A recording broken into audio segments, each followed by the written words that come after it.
പ്രിയപ്പെട്ട വിദ്യാർത്ഥികൾക്കും ഒരിക്കൽ കൂടി ഓൺലൈൻ ക്ലാസ്സിൻ്റെ പുതിയൊരു അധ്യായത്തിലേക്ക് ഹാർദവമായ സ്വാഗതം. നമ്മൾ കഴിഞ്ഞ ക്ലാസ്സിലെ റോമൻസിനെ കുറിച്ചിട്ട് പറഞ്ഞിട്ടാണ് നിർത്തിയത്.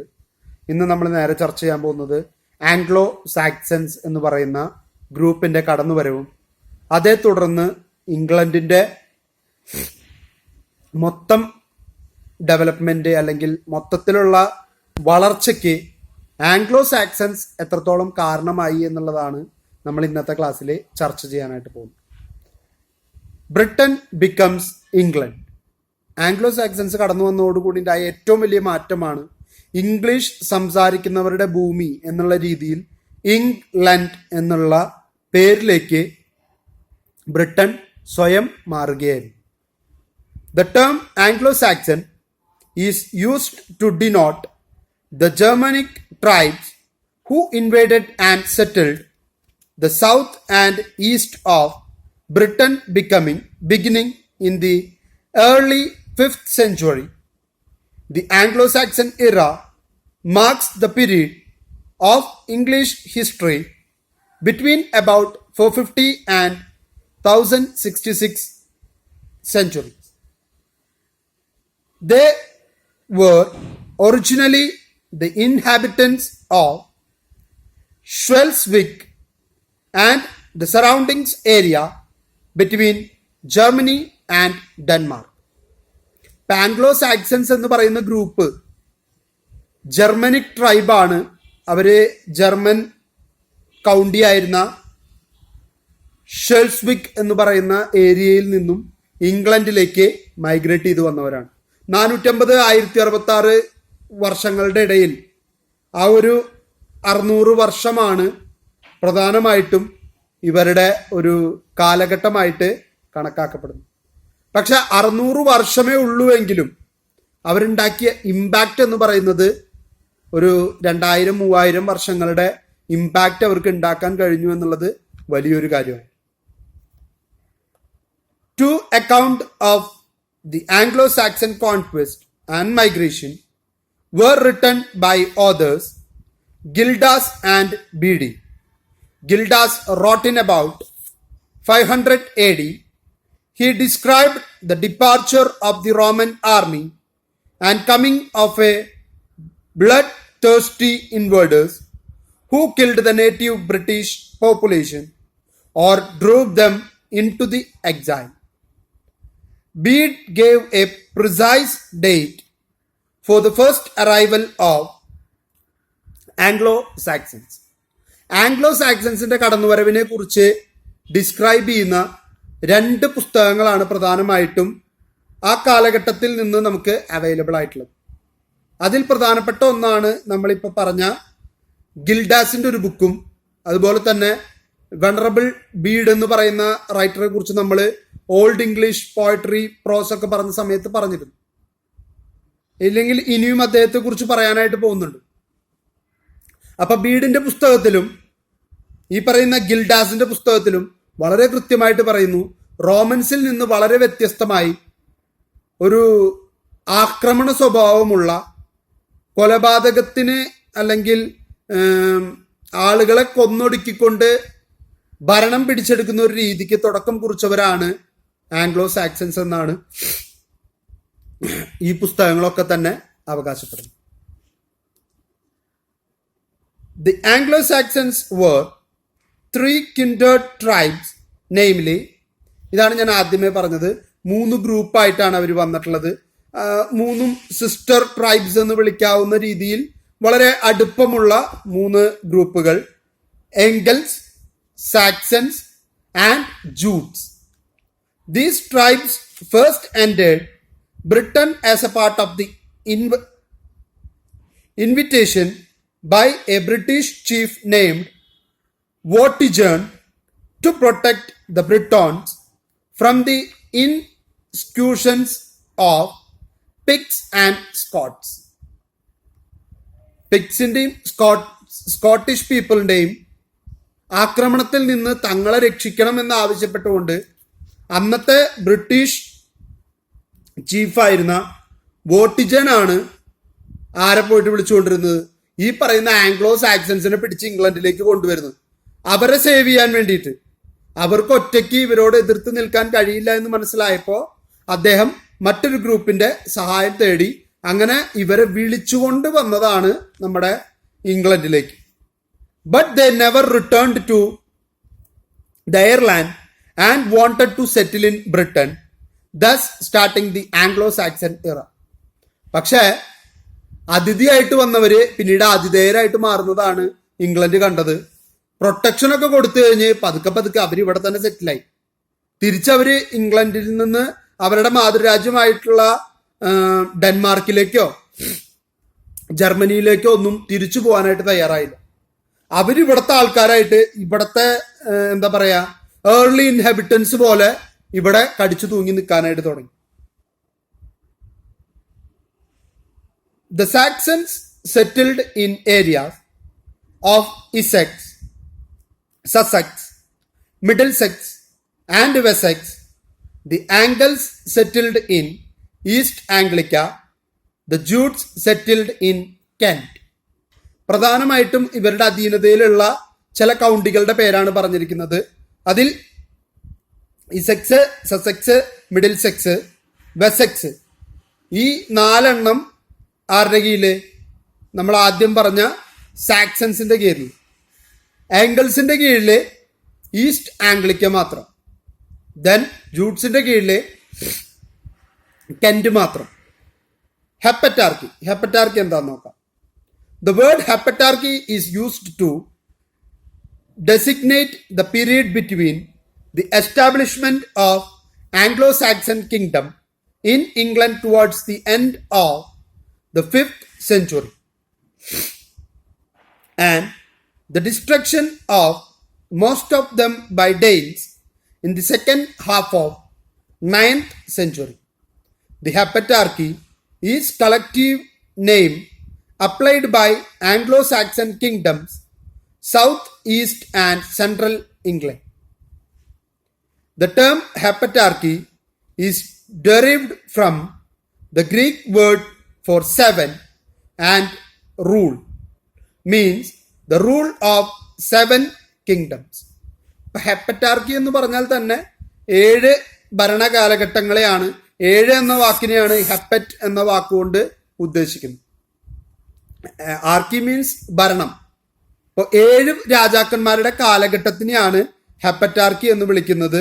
ഈ ഹെപ്പറ്റാർക്കി എന്ന് പറയുന്നത് ആംഗ്ലോ സാക്സൺ കിങ്ഡത്തിന്റെ കടന്നുവരവും അവർ ഇംഗ്ലണ്ടിനെ എങ്ങനെ ഭരിച്ചു എന്നുള്ള ആ ഒരു കാലഘട്ടത്തിനെയാണ്, അവർക്കിടയിൽ അതിനെ എങ്ങനെ ഡിവൈഡ് ചെയ്തു എന്നുള്ളതാണ് നമ്മൾ ഇനി കാണാനായിട്ട് പോകുന്നത്. As a consequence of Anglo-Saxon invasion of Britain, the country was broken up into a large number of tiny local kingdoms, each with its own king or sub-king. അപ്പോൾ ആംഗ്ലോ സാക്സൺസിന്റെ ഈ ഒരു കാലഘട്ടത്തിൽ ഒരു വലിയ മാറ്റം അല്ലെങ്കിൽ വലിയൊരു പ്രത്യേകത കൊണ്ടുവന്നത് എന്താ വെച്ച് കഴിഞ്ഞാൽ, ആംഗ്ലോ സാക്സൺസിന്റെ കാലഘട്ടത്തിലാണ് ഇംഗ്ലണ്ട് ചെറിയ ചെറിയ പല പല കിങ്ഡംസ് ആയിട്ട് വിഭജിക്കപ്പെടുകയും ഈ വിഭജിക്കപ്പെട്ട ഓരോ വിഭാഗത്തിനും ഓരോ ഹെഡ്മാര്, ഇപ്പോ ഒരു ചെറിയ ഭാഗത്തിന് ഒരു കിങ് അല്ലെങ്കിൽ ഒരു സബ് കിങ്, അയാളുടെ മുകളിൽ വേറൊരു കിങ്, അയാളുടെ കീഴിൽ വേറൊരു ഏരിയ, അങ്ങനെ ചെറിയ ചെറിയ നാട്ടുരാജ്യങ്ങൾ പോലെയായിട്ട് England വിഭജിക്കപ്പെട്ടു. The 7 kingdoms emerged after the Anglo-Saxon conquest in Britain were Northumbria, Mercia, East Anglia, Essex, Kent, Sussex and Wessex. ഇതാണ് ഈ 7 kingdom.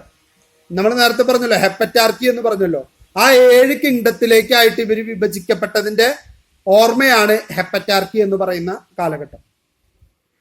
There were frequent succession war with one another in which various rulers tried their best to conquer and to dominate their neighbors. അപ്പൊ ഈ 7 പേരും തമ്മിൽ ഇടയ്ക്കിടയ്ക്ക് യുദ്ധമാണ്. എന്തിനു വേണ്ടി? അൾട്ടിമേറ്റ് ആരാന്ന് തീരുമാനിക്കാൻ. ഇപ്പൊ നോർത്തുംബ്രിയയും മേഴ്സിയും തമ്മിൽ യുദ്ധം, മേഴ്സിയും ഈസ്റ്റ് ആംഗ്ലിക്കയും തമ്മിൽ യുദ്ധം, ഈസ്റ്റ് ആംഗ്ലിക്കയും നോർത്തുംബ്രിയയും തമ്മിൽ യുദ്ധം. അങ്ങനെ അങ്ങോട്ടും ഒക്കെ യുദ്ധം ചെയ്തുകൊണ്ടിരിക്കുക. എല്ലാവരുടെയും ലക്ഷ്യം ഒന്നാണ്, ഇംഗ്ലണ്ടിലെ മോസ്റ്റ് പവർഫുൾ ഞങ്ങളാണെന്ന് വരുത്തി തീർക്കണം. Kings who achieved overall dominance are came to be called bretwalda or ruler of Britain. ആരാണോ ഏറ്റവും കൂടുതൽ കിങ്ഡത്തിനെ കയ്യിലൊതുക്കി പിടിച്ചിരിക്കുന്നത് അയാളാണ് റൂളറായിട്ട് വരുന്നത്. അവര് വിളിച്ചിരുന്ന പേരാണ് ബ്രെഡ് വാൾഡ അഥവാ റൂളർ ഓഫ് ബ്രിട്ടൻ. കാരണം ഈ 7 നാട്ടുരാജ്യങ്ങളായിട്ടാണ് ഇംഗ്ലണ്ടിനെ വിഭജിച്ചിരിക്കുന്നത്. ഈ 7ൽ ഏറ്റവും കൂടുതൽ എണ്ണത്തിന്റെ ഡോമിനൻസ് ആരുടെ കയ്യിലാണ് കൂടുതലുള്ളത് അയാൾ ഓട്ടോമാറ്റിക്കലി അതിന്റെ റൂളറായിട്ട് മാറും ആ രാജ്യത്തിന്റെ. In 828 Egbert of Wessex was recognized as the most powerful Bredwalda as the overlord of the seventh kingdom of the Heptarchy. In the late 9th century, King Alfred of Wessex achieved a special status whereby he was the first king to be called truly national leader. Ultimately, Wessex gained the upper hand over the other 6 kingdoms. അപ്പൊ ആദ്യം 828 എഗ്ബർട്ട് എന്ന് പറയുന്ന രാജാവ് ഇംഗ്ലണ്ടിന്റെ അധികാരം പൂർണ്ണമായിട്ട് അദ്ദേഹത്തിന്റെ കയ്യിലാക്കി. ഈ പറയുന്ന ഹെപ്പറ്റാർക്കിയെ മുഴുവൻ അദ്ദേഹത്തിന്റെ കൺട്രോളിൽ കൊണ്ടുവന്നു. പൂർണ്ണമായിട്ടല്ലെങ്കിലും ഒരു പരിധി വരെ അദ്ദേഹത്തിന്റെ കീഴിൽ കൊണ്ടുവരാൻ പറ്റി. അതുകൊണ്ട് ആദ്യത്തെ ബ്രെഡ്വാൾഡ ആയിട്ട്, ആദ്യത്തെ റൂളർ ഓഫ് ബ്രിട്ടൻ ആയിട്ട് എഗ്ബർട്ട് അറിയപ്പെട്ടു. അദ്ദേഹം റെപ്രസെന്റ് ചെയ്തിരുന്നത് ഇവിടെ പറഞ്ഞു ഓൾറെഡി വെസെക്സിനെയാണ്. അടുത്തൊരു സ്പെഷ്യൽ ക്യാരക്ടർ അല്ലെങ്കിൽ ഒരു സ്പെഷ്യൽ റെക്കഗ്നിഷൻ കിട്ടിയ രാജാവാണ് കിങ് ആൽഫ്രഡ്. അഗെയിൻ അദ്ദേഹവും വെസെക്സിൽ നിന്ന് തന്നെയാണ്. അപ്പൊ തന്നെ ഒരു കാര്യം ക്ലിയർ ആണ്, ഇവിടുത്തെ ഏറ്റവും ഡോമിനന്റ് ഫിഗർ എന്ന് പറയുന്നത് വെസെക്സ് തന്നെയാണ്. ആണ് ഇവിടെ അവസാനം പറഞ്ഞിരിക്കുന്നത്. Wessex gained the upper hand over other 6 kingdom. മറ്റുള്ള 6 പേരെക്കാൾ എപ്പോഴും ഒരു പടി മുകളിലാണ് വെസെക്സ് നിലനിന്നിരുന്നത്. ആൽഫ്രഡ് ദ ഗ്രേറ്റ് എപ്പോഴും പരീക്ഷയ്ക്ക് 2 മാർക്കിന് ചോദിക്കുന്നതാണ് കിങ് ആൽഫ്രഡ്. അപ്പൊ അദ്ദേഹത്തെ കുറിച്ചുള്ളത് പഠിച്ചു വയ്ക്കുക. Alfred was famous king of Wessex, A Saxon kingdom in southeastern western England. Alfred had to take over as a king of Wessex in the middle of the year of 9 major battles between the Wessex and Vikings. In 878, he achieved a decisive victory against the Danes at the Battle of Edington. He prevented England from falling to the Danes and promoted learning and literacy. What makes Alfred great is that he was interested in learning and in the promotion of English as a written language. എന്തുകൊണ്ട് ആൽഫ്രഡിന് മാത്രം king Alfred എന്ന് പറയാതെ Alfred the great എന്ന് പറയുന്നു? Why he is considered as great in the British history? അതിനൊരു reason വേണമല്ലോ. ഇപ്പൊ നമ്മള് ഗാന്ധിജി എന്ന് മാത്രം പറയാതെ, മോഹൻദാസ് കരംചന്ദ് ഗാന്ധി എന്ന് പറയാതെ മഹാത്മാഗാന്ധി എന്ന് പറയും. Why he is considered as Mahatma? അതാണ് ചോദ്യം. അതുപോലെ തന്നെയാണ് ഇവിടെയും Y Alfred is considered to B the greatest of England എന്നുള്ളതാണ് ചോദ്യം. അതിനുള്ള റീസൺ ആണ് പറയുന്നത്. ഒന്നാമത്തെ റീസൺ, വിക്കിങ്സ് എന്ന് പറയുന്ന ഡെയിൻസ് എന്ന് വിളിക്കുന്ന ആൾക്കാരുടെ ആക്രമണത്തിൽ നിന്നും ഇംഗ്ലണ്ടിനെ പ്രൊട്ടക്ട് ചെയ്ത് ശക്തമായിട്ട് അവരോട് എതിരിട്ട് നിന്ന രാജാവ്. 9ഓളം യുദ്ധങ്ങൾ നടത്തി, എന്നിട്ട് അതിലൊക്കെ പിടിച്ചു നിൽക്കാനായിട്ട് അദ്ദേഹത്തിന് സാധിച്ചു. ഒന്നാമത്തെ റീസൺ. രണ്ടാമത്തെ കാര്യം, ഇദ്ദേഹമാണ് ഇംഗ്ലണ്ടിൽ ലിറ്ററസി ഉണ്ടാവണം, എഡ്യൂക്കേഷൻ പ്രൊമോട്ട് ചെയ്യണമെന്ന് ആദ്യമായിട്ട് ആഗ്രഹിച്ച രാജാവ്. അദ്ദേഹം വളരെ എഡ്യൂക്കേറ്റഡ് ആയിരുന്നു, സ്കോളർ ആയിരുന്നു. അതുകൊണ്ട് തന്നെ അദ്ദേഹത്തിന് എഡ്യൂക്കേഷന്റെ മൂല്യം അറിയാവുന്നത് കൊണ്ട് അതിന് മാക്സിമം അദ്ദേഹം പ്രൊമോട്ട് ചെയ്യാനും ആളുകൾക്ക് വേണ്ടി ഇംഗ്ലീഷ് ലാംഗ്വേജിൽ അവർക്കൊരു പഠന കരിക്കുലം ക്രിയേറ്റ് ചെയ്യാൻ ഇദ്ദേഹം തയ്യാറായി എന്നുള്ളതാണ് അദ്ദേഹത്തിന്റെ ഏറ്റവും വലിയ പ്രത്യേകതയായിട്ട് കണക്കാക്കപ്പെടുന്നത്. Administrative reforms of Alfred the great.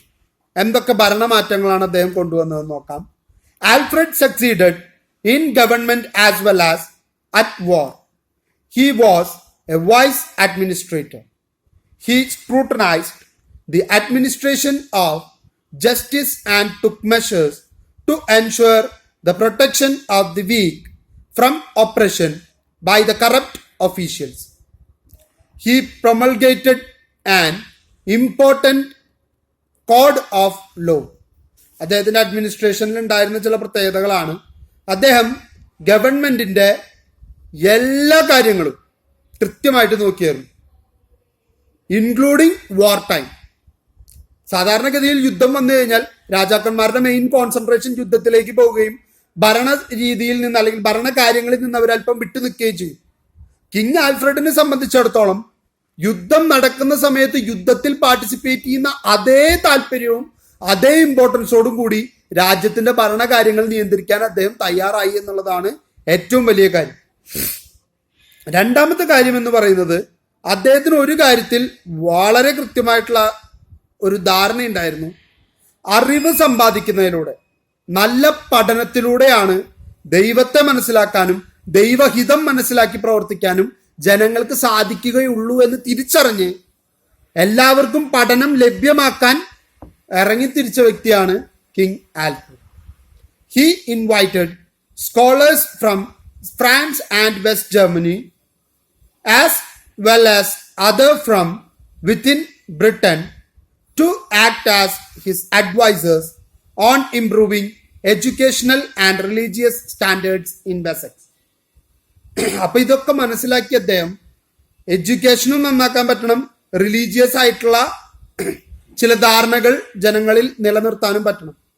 രണ്ടും ഒരുമിച്ച് കൊണ്ടുപോകേണ്ടതാണ് രാജ്യത്തിന്റെ ആവശ്യകത എന്ന് അദ്ദേഹം തിരിച്ചറിഞ്ഞു.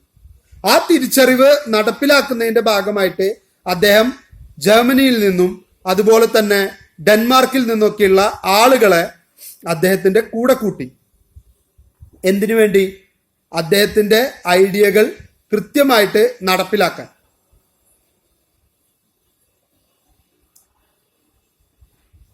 He promulgated an important code of law. അദ്ദേഹം ഒരു നിയമസംഹിത ആ രാജ്യത്ത് ഉണ്ടാക്കിയെടുത്തു. He carefully studied the principles of law giving in book of Exodus and code of Ethelbert of Kent. He gave special attention to the protection of the weaker and dependent while preparing codes. He limited the practice of blood feud and imposed heavy penalties for the breach of oath or pledge. അദ്ദേഹം നിയമം സംരക്ഷിക്കുന്നതിന് വേണ്ടി ഒരു code of law create ചെയ്തു. ആ code of law create ചെയ്യുമ്പോൾ തന്നെ ഇംഗ്ലണ്ടിൽ നിലനിന്നിരുന്ന ചില നിയമ പുസ്തകങ്ങളെ റെഫർ ചെയ്യുകയും ആവശ്യമായിട്ടുള്ള മാറ്റങ്ങളും ഉൾക്കൊള്ളിക്കേണ്ടത് ഏതൊക്കെയെന്ന് തിരിച്ചറിഞ്ഞ് അവ ഉൾക്കൊള്ളിക്കാനുള്ള താല്പര്യം എടുക്കുകയും ചെയ്ത ആളാണ് കിങ് ആൽഫ്രഡ്. അദ്ദേഹത്തിന്റെ ആ സ്പെഷ്യൽ കെയർ ആണ് ജനങ്ങളെ ഏറ്റവും കൂടുതൽ അദ്ദേഹത്തിന് സ്വീകാര്യനാക്കി മാറ്റാനുണ്ടായ പ്രധാന കാരണമായിട്ട് കണക്കാക്കപ്പെടുന്നു. അദ്ദേഹം രാജ്യത്തിനകത്ത് നടക്കുന്ന മോശമായിട്ടുള്ള പ്രവണതകൾ, അക്രമവാസനകൾ, ഇതിനെയൊക്കെ തടയുന്നതിന് വേണ്ടി വളരെ ശക്തമായിട്ടുള്ള രീതിയിൽ ആൾക്കാർക്ക് പിഴശിക്ഷ ചുമത്തിയിരുന്ന രാജാവ് കൂടിയായിരുന്നു king Alfred.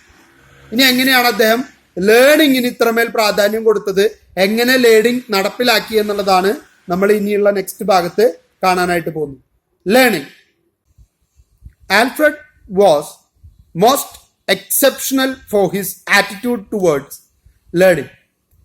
He always believed that only through learning could man acquire wisdom and live in accordance with God's will. He invited scholars from France and Western Germany, as well as from within the Britain, to act as his advisors on improving educational and religious standards in Wessex. വെസെക്സിലെ religious and educational standard upgrade ചെയ്യുന്നതിന്റെ ഭാഗമായിട്ട് ഫ്രാൻസിൽ നിന്നും ജർമ്മനിയിൽ നിന്നും scholars ആയിട്ടുള്ള ആൾക്കാരെ, including ഇംഗ്ലണ്ടിൽ നിന്നുള്ളവരെ തന്നെ അദ്ദേഹം അദ്ദേഹത്തിന്റെ അഡ്വൈസേഴ്സ് ആയിട്ട് അല്ലെങ്കിൽ അദ്ദേഹത്തിന്റെ അസിസ്റ്റ് ചെയ്യാനായിട്ടുള്ള ആൾക്കാരായിട്ട് നിയമിച്ചു. His Welsh adviser Asser wrote a biography of the king in 893. This work undoubtedly contains useful information about life and career of Alfred. Alfred learned Latin himself and began to translate Latin books into English.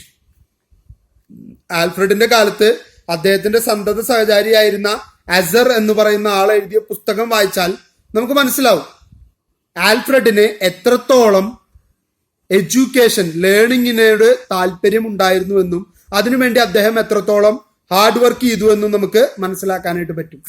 പോരാത്തതിന് അദ്ദേഹം സ്വയം Latin ഭാഷ പഠിക്കുകയും അന്ന് ഏറ്റവും കൂടുതൽ ഗ്രന്ഥങ്ങൾ available ആയിരുന്ന ലാറ്റിൻ ഭാഷയിൽ നിന്ന് ആ ഗ്രന്ഥങ്ങൾ ഇംഗ്ലീഷിലേക്ക് തർജ്ജമ ചെയ്ത് ഇംഗ്ലണ്ടിലുള്ള ആൾക്കാർക്ക് വായിക്കാൻ കഴിയുന്ന രീതിയിലേക്ക് അത് തർജ്ജമ ചെയ്തു കൊടുക്കാൻ തയ്യാറായ വ്യക്തിയാണ് king Alfred. He directed that all young freemen of adequate means must learn to read English. അദ്ദേഹം പറഞ്ഞു ഇംഗ്ലണ്ടിലെ സാധാരണക്കാരായിട്ടുള്ള എല്ലാ യുവാക്കളും മിനിമം ഇംഗ്ലീഷ് വായിക്കാനെങ്കിലും അറിഞ്ഞിരിക്കണം. അത് അത്യാവശ്യമാണ്. കാരണം ഒരു കാര്യം കമ്മ്യൂണിക്കേറ്റ് ചെയ്യാൻ അത് നമ്മളെ കൂടുതൽ സഹായിക്കും നിങ്ങൾക്ക് വായന എന്ന് പറയുന്ന ശീലമുണ്ടെങ്കിൽ. By his own translation and those of his helpers, he made available Latin books in his kingdom. Alfred translated the Pastoral Care of Saint Gregory first, the great 6th century Pope. Pastoral Care give emphasis on humility as a key virtue of those holding worldly power and the need to provide moral leadership. അപ്പൊ Latin ഗ്രന്ഥങ്ങൾ ഒരുപാട് തർജ്ജമ ചെയ്ത കൂട്ടത്തിൽ അദ്ദേഹത്തിന്റെ രാജ്യത്ത് available ആയിട്ടുള്ള എല്ലാ ലാറ്റിൻ ഭാഷയിലുള്ള കൃതികളും, കാരണം റോമൻസ് ഇവിടെ വന്നുപോയി, അപ്പോൾ ഇവിടെ ഒരുപാട് ലാറ്റിൻ ലിറ്ററേച്ചർ ഉണ്ടായി. ആ ലാറ്റിൻ ലിറ്ററേച്ചറിനെ മുഴുവൻ അദ്ദേഹം കൺവേർട്ട് ചെയ്തുകൊണ്ടേയിരുന്നു. അദ്ദേഹത്തിന്റെ എഫേർട്ട് ഉപയോഗിച്ച് അദ്ദേഹം അതിനെ ട്രാൻസ്ലേറ്റ് ചെയ്തു കൊടുത്തു. കാരണം ലാറ്റിനിലോ കൃതികളുള്ളൂ. ആ കൃതികൾ വായിച്ചാലേ ആൾക്കാർക്ക് ഒരു മെന്റൽ ഡെവലപ്മെന്റ്, ഒരു നല്ല മോറൽ ഡെവലപ്മെന്റ് ഉണ്ടാക്കാനായിട്ട് പറ്റുള്ളൂ. അപ്പൊ പുതിയ പുസ്തകം എഴുതുന്നതിനേക്കാൾ എന്തുകൊണ്ടും നല്ലത് ഇംഗ്ലീഷിലേക്ക് അത് തർജ്ജമ ചെയ്തു കൊടുത്താൽ അവർക്കത് വായിച്ചു മനസ്സിലാക്കാൻ പറ്റും. ആ സമയത്താണ് ഗ്രിഗറി ഫസ്റ്റ് എന്ന് പറയുന്ന പോപ്പ് അദ്ദേഹത്തിന്റെ ഒരു ഇടയലേഖനം പോലത്തെ ഒരു പുസ്തകം എഴുതുന്നത്, പാസ്റ്ററൽ കെയർ എന്ന പേര്.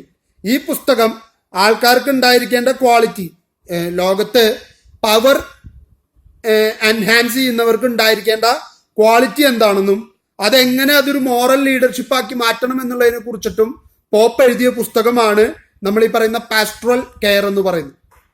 ആ പുസ്തകത്തെയും അദ്ദേഹം ഇംഗ്ലീഷിലേക്ക് തർജ്ജമ ചെയ്തു കൊടുത്തു. His translation was the soliloquies of 5th century theologian named Saint Augustine of Hippo. He also translated Bethew's Consolation of Philosophy and the first 50 Psalms. അപ്പൊ അദ്ദേഹം ട്രാൻസ്ലേറ്റ് ചെയ്തതിന്റെ കൂട്ടത്തിൽ ഇനിയും പുസ്തകങ്ങൾ ഉണ്ടായിരുന്നു. സെയിന്റ് അഗസ്റ്റിന്റെ പുസ്തകം അദ്ദേഹം ആളുകൾക്ക് വായിക്കാൻ വേണ്ടിയിട്ട് ലാറ്റിനിൽ നിന്ന് ഇംഗ്ലീഷിലേക്ക് ആക്കി കൊടുത്തു. കൺസോലേഷൻ ഓഫ് ഫിലോസഫി എന്ന് പറയുന്ന ബോത്തിയോസിന്റെ പുസ്തകം അദ്ദേഹം ട്രാൻസ്ലേറ്റ് ചെയ്തു.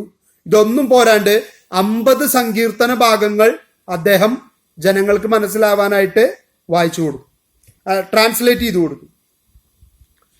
At the instigation of Alfred, Werferth bishop of Worcester translated Pope Gregory's dialogues.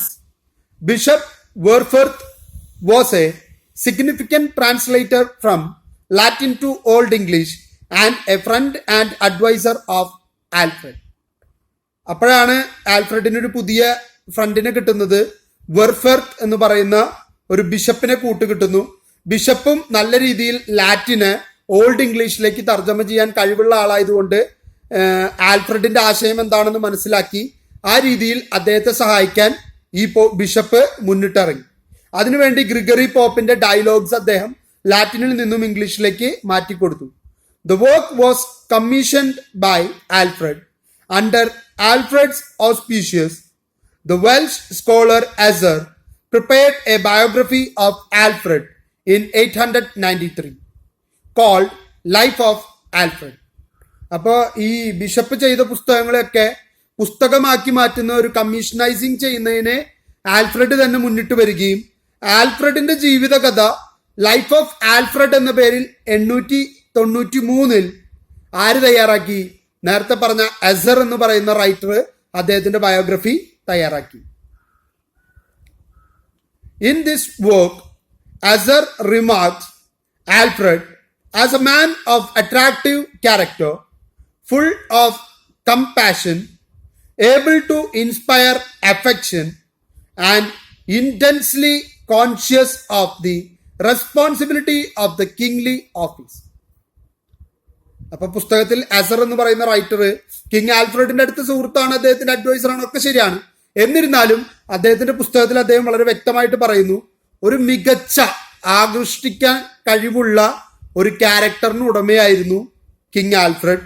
ഒപ്പം തന്നെ ഫുൾ ഓഫ് കമ്പാഷൻ, അദ്ദേഹത്തിന്റെ താല്പര്യമാണ് ജനങ്ങൾക്ക് വേണ്ടി പ്രവർത്തിക്കാനുള്ള അദ്ദേഹത്തിന്റെ ആ ഒരു അടങ്ങാത്ത അഭിനിവേശം, അതാണ് അദ്ദേഹത്തിന് മുന്നോട്ട് നയിച്ചത്.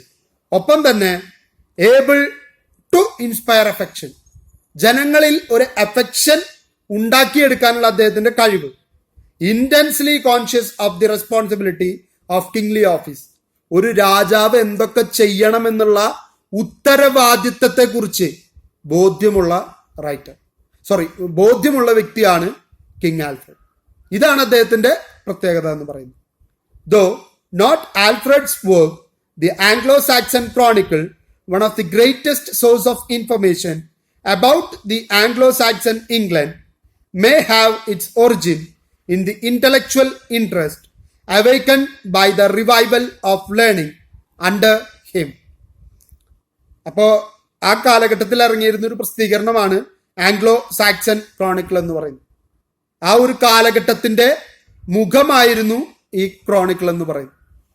അന്ന് അങ്ങനെ ഒരു ക്രോണിക്കിൾ എഴുതാൻ, ആ ഒരു ആ ഒരു കാലഘട്ടത്തിന്റെ ചരിത്ര രേഖയാക്കി മാറ്റാൻ മുന്നിട്ടിറങ്ങിയ, അല്ലെങ്കിൽ അതിന്റെ എല്ലാ ക്രെഡിറ്റും കിങ് ആൽഫ്രഡിന് അവകാശപ്പെട്ടതാണ്. കാരണം അദ്ദേഹമാണ് വളരെ കൃത്യമായിട്ട് അങ്ങനെ ഒരു ക്രോണിക്കിൾ 800-കളിലാട്ടോ പറയുന്നത്, 1980-കളിലല്ല പറയുന്നത്, വെറും 800-കളിലാണ് പറയുന്നത്. അന്ന് മുതലേ ചരിത്രം വേണം, ചരിത്രത്തിന് രേഖകൾ വേണമെന്ന് ആലോചിച്ച് കണ്ടുപിടിച്ച് അതിന് രേഖയുണ്ടാക്കാൻ തയ്യാറായ വ്യക്തിയാണ് കിങ് ആൽഫ്രഡ്. അത് തന്നെയാണ് അദ്ദേഹത്തിന്റെ ഏറ്റവും വലിയ പ്രത്യേകതയായിട്ട് കണക്കാക്കപ്പെടുന്നത്. അദ്ദേഹത്തിന്റെ ഈ ഒരു താല്പര്യമാണ് ഒരു ജനങ്ങളിൽ ഒരു ഇൻട്രസ്റ്റ് ക്രിയേറ്റ് ചെയ്യുന്നത്. എന്തിന്? ലേണിങ്ങിന് വേണ്ടിയിട്ടുള്ള ഒരു താല്പര്യം ജനങ്ങളിൽ ഉണ്ടാക്കി കൊടുക്കാൻ ഇദ്ദേഹത്തിന്റെ ഈ സാക്സൺ ക്രോണിക്കിൾ ഉൾപ്പെടെയുള്ളവ കാരണമായി തീർന്നു. ആൽഫ്രഡ്സ് memory lived on through the Middle Ages and in legends, a great champion of English state and character. He won victory in obviously hopeless circumstances, and as a wise lawgiver, some of his works were copied as late as the 12th century. He was thus aptly deserves to be called great. അദ്ദേഹം middle ഏജിൽ England എന്ന് പറയുന്ന ഒരു രാജ്യത്തിന് ഒരു character ഉണ്ടാക്കി കൊടുത്തു. അല്ലെങ്കിൽ ഇംഗ്ലണ്ട് എന്താണെന്ന് ചോദിച്ചാൽ ഇതാണ് ഇംഗ്ലണ്ട് എന്ന് പറയാവുന്ന രീതിയിലേക്ക് ഇംഗ്ലണ്ടിനെ ഉയർത്തിക്കൊണ്ടുവരുന്നതിൽ പ്രധാന പങ്ക് വഹിച്ച വ്യക്തിയാണ് കിങ് ആൽഫ്രഡ്. ഒപ്പം തന്നെ തോറ്റുപോകും എന്ന് പോലും തോന്നിച്ച അവസരങ്ങളിലും സ്വന്തം രാജ്യത്ത് വിജയക്കൊടി പാറിച്ച വ്യക്തിയാണ് കിങ് ആൽഫ്രഡ്. ഇതിനേക്കാളൊക്കെ അപ്പുറത്തേക്ക് മികച്ച ഒരു നിയമ പരിഷ്കർത്താവ്. എന്ത് നിയമങ്ങളാണ് രാജ്യത്തിന് വേണ്ടത്, എന്താണ് വേണ്ടാത്തത്, അതെന്തുകൊണ്ട് വേണം, എന്തുകൊണ്ട് വേണ്ട, ഇത്തരത്തിലുള്ള കൃത്യമായിട്ടുള്ള നടപടികൾ മനസ്സിലാക്കി അത് സ്വീകരിക്കാൻ തയ്യാറായി വന്നിട്ടുള്ള റൂളറാണ് ഇദ്ദേഹം. ഒപ്പം തന്നെ 12ാം നൂറ്റാണ്ടിൽ അദ്ദേഹത്തെക്കുറിച്ച് പറഞ്ഞിട്ടുള്ളത് നമ്മൾ കേട്ട് കഴിയുമ്പോൾ നമുക്ക് മനസ്സിലാവും. ആ വർക്കുകളിലൂടെയൊക്കെ നമുക്ക് മനസ്സിലാവും അദ്ദേഹം തന്നെയാണ് ഇംഗ്ലണ്ടിന്റെ ചരിത്രത്തിൽ ഗ്രേറ്റ് എന്നുള്ള പദത്തിന് അർഹനായിട്ടുള്ള വ്യക്തി. വേറെ ഒരു റൂളറും അത്തരം ഒരു പൊസിഷനിലേക്ക് അന്ന് വരെയും എത്തിയിട്ടില്ല. അപ്പൊ ഇത്രയാണ് നമ്മൾ ഇന്നത്തെ ഈ ക്ലാസ്സിൽ ചർച്ച ചെയ്യുന്നത്. പ്രധാനമായിട്ടും നമ്മൾ കണ്ടത് ആംഗ്ലോ സാക്സൺസിന്റെ കടന്നുവരവ്, അവർ വന്നതിന് ശേഷം ഹെപ്പറ്റാർക്കി 7 കിങ്ഡമായിട്ട് ഇംഗ്ലണ്ട് മാറുന്നു. Northumbria, Mercia, East Anglia, Wessex, Essex, Kent, Sussex, ഈ 7 എണ്ണമായിട്ട് മാറുന്നു. 7ഉം തമ്മിലടിച്ചുകൊണ്ടിരിക്കുന്നു ആരാണ് മികച്ചത് എന്ന് കണക്കാക്കാൻ. അതിൽ ഒരു അപ്പർ ഹാൻഡ് വെസെക്സിന് കിട്ടുന്നു. അതിന്റെ പ്രധാന കാരണം ആദ്യമായിട്ട് ഇംഗ്ലണ്ടിന്റെ മൊത്തം റൂളറായിട്ട് കടന്നു വരുന്നത് എഗ്ബർട്ട് എന്ന് പറയുന്ന വെസെക്സിലെ രാജാവാണ്. അതിനുശേഷം കിങ് ആൽഫ്രഡും വെസെക്സിനെ പ്രതിനിധീകരിച്ച് ഇംഗ്ലണ്ടിന്റെ അധികാരം പൂർണ്ണമായിട്ടും പിടിച്ചെടുക്കുന്നു. അങ്ങനെ ഈ 2 ഭരണകർത്താക്കളിലൂടെ ഇംഗ്ലണ്ടിലെ ഏറ്റവും പ്രധാനപ്പെട്ട കൗണ്ടിയായിട്ട്, ഏറ്റവും പ്രധാനപ്പെട്ട നാട്യരാജ്യമായിട്ട് വെസെക്സ് മാറുകയായിരുന്നു. പിന്നെ നമ്മൾ കണ്ടത് കിങ് ആൽഫ്രഡിനെ കുറിച്ചിട്ടാണ്. അദ്ദേഹത്തിന്റെ അഡ്മിനിസ്ട്രേറ്റീവ് മേഖലയിലുള്ള കഴിവ്, ലേണിങ്ങിന് അദ്ദേഹം കൊടുത്ത പ്രാധാന്യം, അതിനുവേണ്ടി അദ്ദേഹം എടുത്ത എഫേർട്ട്. ഇനി നെക്സ്റ്റ് ക്ലാസ്സിൽ നമ്മൾ ചർച്ച ചെയ്യാൻ പോകുന്നത് Anglo Saxon society, culture and literature. ഇത്രയും നേരം പറഞ്ഞത് ആംഗ്ലോ സാക്സൺ പീരീഡിലെ തന്നെ പ്രധാനപ്പെട്ട രാജാവായ കിങ് ആൽഫ്രഡിനെ കുറിച്ച് മാത്രം. ഇനി ചർച്ച ചെയ്യാൻ പോകുന്നത് ടോട്ടാലിറ്റിയിൽ അവരുടെ സൊസൈറ്റി എങ്ങനെയായിരുന്നു, അവർക്കുണ്ടായിരുന്ന ഒരു കൾച്ചർ എങ്ങനത്തെയായിരുന്നു, അതുമായിട്ട്, ആ കൾച്ചറുമായിട്ട് ബന്ധപ്പെട്ട അല്ലെങ്കിൽ ആ ഒരു ആംഗ്ലോ സാക്സൺസുമായിട്ട് ബന്ധപ്പെട്ടുണ്ടായിട്ട് വന്നിട്ടുള്ള ലിറ്ററേച്ചർ വർക്ക്സ് ഏതൊക്കെ എന്നുള്ളതാണ് നമ്മൾ കാണാൻ പോകുന്നത്. പിന്നെ അതിന്റെ ഭാഗമായിട്ട് 100 കോഡ്സ്, ഷിർ, വിറ്റൻസ്, അതുപോലെ തന്നെ റിലീജിയൻ അന്നത്തെ കാലത്തെ, പിന്നെ ലാംഗ്വേജ് ആൻഡ് ലിറ്ററേച്ചറിൽ വന്നിട്ടുള്ള പുസ്തകങ്ങൾ ഏതൊക്കെ, ഇത്തരം കാര്യങ്ങളാണ് നെക്സ്റ്റ് ക്ലാസ്സിൽ നമുക്കിനി ചർച്ച ചെയ്യാനായിട്ടുള്ളത്. അപ്പൊ എല്ലാ വിദ്യാർത്ഥികൾക്കും നല്ലൊരു ദിവസവും, ഒപ്പം ഇത് പഠിച്ച് ഒപ്പം മനസ്സിലാക്കി മുന്നോട്ട് പോകാൻ നിങ്ങൾക്ക് എല്ലാവർക്കും സാധിക്കട്ടെ എന്ന് കൂടി ആശംസിക്കുന്നു. Thank you.